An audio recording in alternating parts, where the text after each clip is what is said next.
At 4 o'clock, we got 2 4 o'clock games. We got Oklahoma State, who's 1-6. Travel number 14, Texas Tech, who's 6-1. Texas Tech favored by a whopping 37.5 points on ESPNU. Zane Flores for the Cowboys gone 77-140, threw for 696 yards, 0 touchdowns, 3 interceptions. Rodney Fields Jr. had 76 carries for 420 yards and a touchdown, and Gavin Freeman had 23 catches for 233 yards and 2 touchdowns.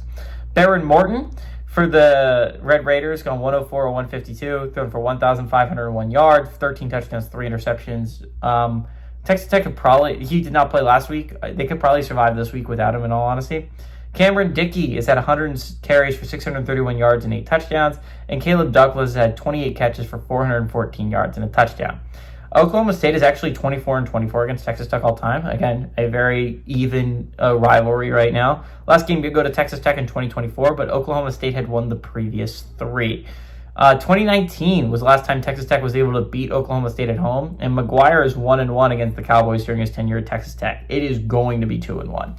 Oklahoma State looks like legitimately the worst Power 4 football team. They're a group of 5 teams that like Tulsa beat them, and they're just not that great, in all honesty. So again, the Cowboys might be one of the worst teams in all of FBS this year. Their only win comes against an FCS squad.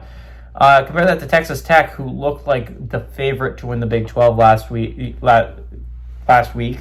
And legitimately, they're still the betting on favorite to win the Big 12. They lost a heartbreaker on the road to a good Arizona State team without their starting quarterback. That is not a death sentence when it comes to the college football playoff race. But if you want to feel safe about your spot in the college football playoffs, you're going to have to win out if you're the Red Raiders. And if you want to go to the Big 12 championship, you're probably also going to have to win out if you're the Red Raiders.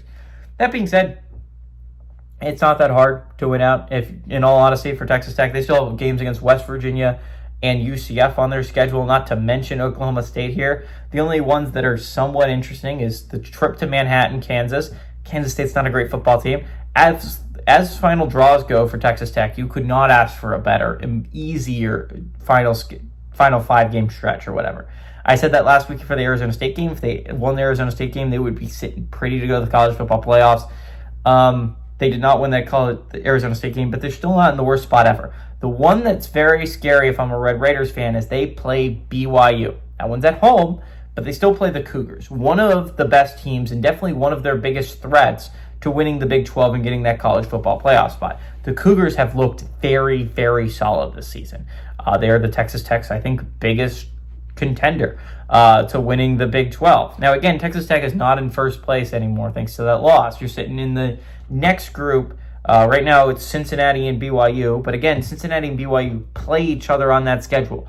There cannot be more than one undefeated in conference up the team. There's a team that is at least one loss right now that will be going.